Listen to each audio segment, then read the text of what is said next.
It is time. It is time for yet another Monday morning message about Christmas songs, traditions, and the like. These are all lighthearted and nothing heavy. Next week we'll cover some of the more ancient ones. Today it's going to be light. All right, we probably have enough heavy stuff going on. When were Christmas trees decorated? Well, as you'll find out next week, they actually have a very, very long history of being decorated, but the modern day version of the tree and decorations going on the tree, that came from the Middle Ages in Germany. In fact, you'll find Germany is responsible for a great many of the traditions we celebrate in the United States and in Canada.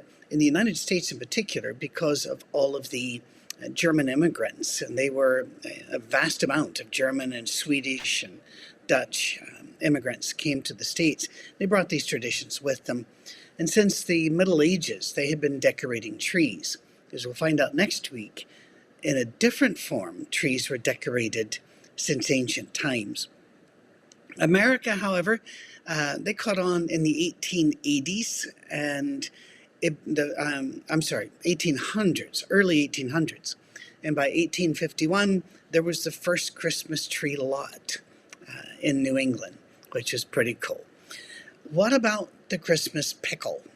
I had not heard of this one at all until I went to my wife's family. We were first married, I believe that was, and that she and her brother were looking for the Christmas pickle in a tree, and I was just going, I'm not at all sure what's happening here. If you're not aware of the tradition, whoever finds the pickle that's hidden in the tree, it's not a real pickle. That could be less than perfect.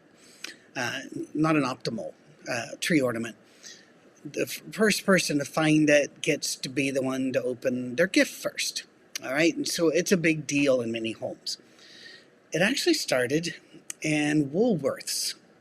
It used to be Woolworths all over. They were a general store on a small scale, but they were everywhere. And you could even have lunch there, and they'd make you a sandwich or soda there. And it was just a big deal back then. Woolworths were and Woolco, and they were everywhere.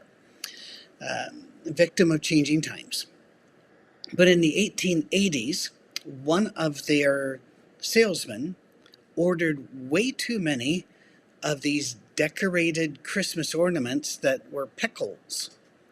They look like pickles, and nobody wanted them. So the only way to get rid of them was to start a story. And they started a story that there was this great and old Christmas tradition about whatever kid found the pickle on the tree got to open their gift first. So marketing saved them from having massive storehouses full of ornamental pickles.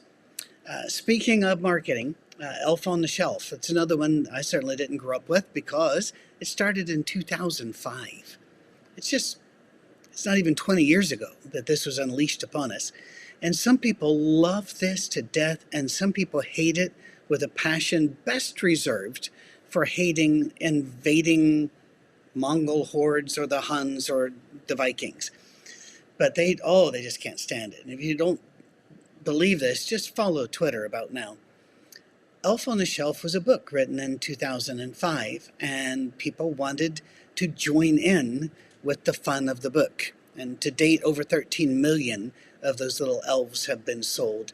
I would imagine it's even closer to 20 million. The figure I looked at was a few years old. Then there are Advent calendars. That Advent, Germany, again, 1903. And little kids this would help them count down the days to Christmas. And every day you would open up a little door on the calendar, and generally there would be a Bible story, Bible passage there, very, very short, or a very small poem to be read. And there were at times a tiny gift. Now these gifts were about like the gifts you would get by putting a quarter in one of those gumball machines, or that you would get if you're British, and you open up the Christmas cracker, this little white tube of paper, and you grab both ends and you pull, and when it pops open, there's a little cap in there that goes pop and bang, and then something falls out and it'll be like a paper crown to put on. So they're tiny gifts. Back then, this was very exciting. Life could be very dull and full of work and struggle. And so to open up and have a new poem, that was pretty cool. Well, today they even have them with a different beer for each day, or a different bottle of wine, and some are chocolate, and then you can buy so many from Mickey Mouse and the like that have zero mention of anything to do with Jesus. And so that's kind of sad, but to each their own. How about gingerbread houses? Well, once again, hello, Germany. Well, way back there, Germany has had a tradition of making gingerbread houses as a dessert, and you would pull apart the gingerbread houses. It's how you got gingerbread cookies. Gingerbread men were the same thing. In fact, Hansel and Gretel, that old story, it was an edible house. And so they enjoyed their edible house. Now, decorating the gingerbread house with all kinds of candies and fruits, like fruitcake fruits around it. A lot of people give credit to Elizabeth I of England. She really wasn't Elizabeth I of Scotland. The union of the crowns hadn't taken place. So, in fact, she killed the Scottish queen. But Elizabeth I is given credit for doing that, or having it done. I find that very odd. I'm not really sure what that means. How about the Nutcracker ballet? Little Clara's Christmas Eve becomes magical. And it is magical, although to me, having bigger than life-size toy soldiers start marching on you is, again, less than optimal. It was first performed 1892 in St. Petersburg, Russia. It didn't make it out of Russia until 1934, when it was performed in England. And it was 1944 before it got to America. And in 1944, it was first performed in San Francisco. It's a very interesting story. My wife has always been fascinated by it and participated. She was a figure skater, participated in doing the Nutcracker on ice, which was, it's a lot of fun and a lot of skill involved there. How about this? Ugly sweaters? Hello, Canada. This is on you. Canadians are super nice. I love Canada. I get up there as often as absolutely possible. You guys are just the best. Well, what were you thinking? It's true. You live in Canada. Therefore, you are tundra bound a lot of the year. So you must have a ton of sweaters, and eventually some of those are going to be very ugly. Perhaps that's how. But it was only in 2001 that the Canadians started doing this. I don't do it. I did it one year, and the people I did it with were the young people of our church at that time in Michigan, and delightful, wonderful people. I just felt uncomfortable and a bit silly because a lot of people were going to like the Salvation Army and buying ratty-tatty sweaters. Well, now you can buy them pre-uglied for you at Kohl's and places like that. It's rather like you don't have to put holes in your jeans anymore. You can buy those pre-done. Same thing. Cookies and milk, that actually came out of the Depression, and it's pretty sweet. In America, during the years of the Depression, milk was sometimes hard to come by. A glass of milk was quite the treat to offer a traveler or a traveling salesman or guest in your house. There was, cookies, confections. Those were hard to come by as well. And this is when a lot of the candies like, Brock's and things came into play whenever they would make hard candies for people. But again, cookies and milk started in the Depression, where parents were teaching their children to show thanks. And so instead of eating their cookie, they would put it on the plate for Santa. And instead of drinking all of the milk that they normally would, they would only drink part of the milk and say part of the milk for Santa. And of course, that's become bigger over the years, where you leave some carrots out for the reindeer or the like. And traditionally, the parents ate them actually more often they actually just returned them to the cookie bin so that the kids could still have a cookie. You didn't have enough cookies for you to sit around and just eat your kids' cookies, all right? Candy canes, can we just stop this, by the way? Every year, I see it posted on Facebook. Every year before then, it was a viral email that would fill up things that the candy canes, you think they're just a decoration. You think they're just a candy. You think they're just there to make dentists have more work, but no, it is religious.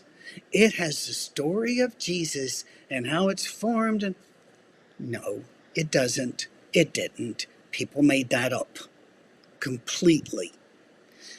Candy canes had been in Germany since 1670, and they were just a candy that people had, and you could pick them up easily because they're candy canes or candy sticks. But it was only in the 1800s that a German-Swedish immigrant in Worcester, Ohio, hung some up on a Christmas tree, and people saw that, and they went, well, we went in on that. Those look pretty, especially that red and white on the green.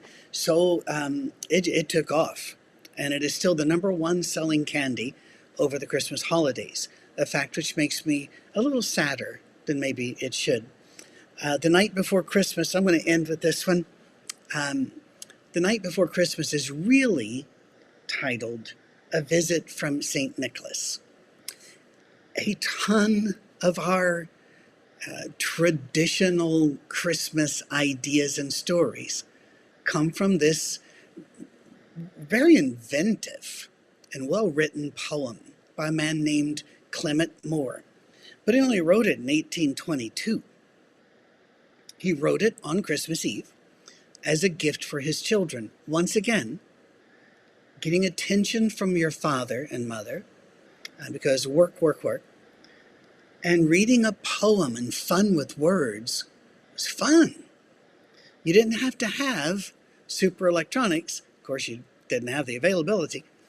So you were able to find joy in other things. And I think that might be a lesson for us in turning off some things so that we can pay attention to others. But I don't want to get preachy here. Clement Moore, 1822, wrote it. Here's the thing. He was a theological professor. He was a professor at the General Theological Seminary in New York. And he was embarrassed when people heard about the poem. I think the kids and the family, they started talking about it and copies were shared. And he was very embarrassed because he was a very serious individual. And here he's talking about this big elf coming down the chimney and laying a finger straight his nose. He gave it a nod. And these 8 tiny reindeer, or 12 or whatever they were. I grew up without Christmas because my parents wouldn't. My dad would not allow. My mom would have, but my dad, he was a hard man. So grew up without it. So I didn't know any of the reindeer. And when I try to name the reindeer, by the third one, I'm saying Nixon, Humphrey. So it doesn't really work. But anyway, all of that really came from him. And it was 22 years later, 1844, that he allowed his own name to be attached to his poem. I think by that time, he probably was going to be a granddad. And when you become a granddad, things change. Well, I hope you enjoyed it. Next week, more ancient and more about the trees and the wreaths and what hell meant to people in Northern Europe and what it meant to give a gift on Christmas Eve. But that's next week. I hope you're enjoying your Advent season. God bless you. Keep tuning in. Our Safe Harbor has a Christmas Eve service for you that'll be broadcast. We also have a secular fun service of Christmas songs that'll be done. We're here for you. We're not taking a break. All right. So enjoy. God bless you. And yeah, it's going to be a little while yet, but Merry Christmas.